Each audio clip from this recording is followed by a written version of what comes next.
తెలంగాణ రాష్ట్ర ప్రభుత్వం ఇప్పటి వరకు కూడా విద్యాశాఖ మంత్రిని కేటాయించినటువంటి పరిస్థితి లేదు.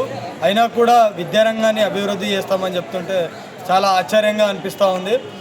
ఇప్పటికే గురుకులాలలో ఎంతోమంది విద్యార్థులు నాణ్యమైనటువంటి భోజనం అందించినటువంటి పరిస్థితుల వల్ల ఫుడ్ పాయిజన్ గురై హాస్పిటల్లో అడ్మిట్ అయ్యారు. కొంతమంది విద్యార్థులు చనిపోయినటువంటి పరిస్థితులు కూడా ఉన్నాయి. ఇవన్నిటిని దృష్టిలో పెట్టుకొని రేవంత్ రెడ్డి కానీ తెలంగాణ రాష్ట్ర మంత్రివర్గం కానీ మంత్రివర్గ విస్తరణ కోసము ఆలోచన చేయాల్సింది పోయి ఇప్పటికి కూడా ఢిల్లీలో చుట్టూ టూర్లు నిర్వహిస్తూ వాళ్ళ పార్టీ అధిష్టానము ఏవైతే ఆదేశాలు ఇస్తుందో వాటినే మేము తూచా తప్పకుండా పాటిస్తామని చెప్తా ఉంది.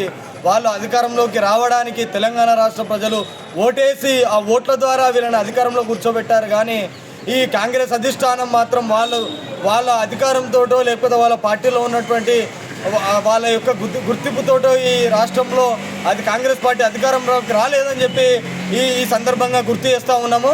కాబట్టి వెంటనే విద్యాశాఖ మంత్రిని కేటాయించాలి. అలాగే పెంచినటువంటి బెస్ కాస్మోటిక్ ఛార్జీలను వెంటనే సంబంధిత వార్డెన్లకు కానీ విద్యార్థులకు చేరే విధంగా నిధులను విడుదల చేయాలని చెప్పేసి భారత ఐక్య విద్యార్థి ఫెడరేషన్ సిద్దిపేట జిల్లా కమిటీ తరఫున విజ్ఞప్తి చేస్తూ ఉన్నాం.